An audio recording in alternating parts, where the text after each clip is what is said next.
How's it going, everyone? In today's video, I'll show you on how you can make an app icon in Figma. So the first thing that you want to do is to just create the base or the frame for your icon. So in my case, just going to click on this specific selection right here, or the rectangle tool, or you could also just click on frame. So in that way, you will be able to create a frame for the actual icon. Now click on the actions button, and then you want to simply search for logo hunter.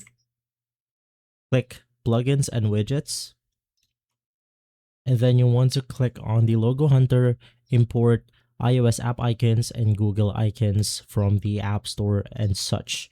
Click run, and from here you could select one of the presets that they have on the actual logo hunter just to make things a lot easier. But these icons right here are available or is compatible for Google Play Stores or App Store. So in my case, I'm actually going to use this one. So I'm just going to drag and drop it onto the actual frame that we have, or you could just click on the add to page option.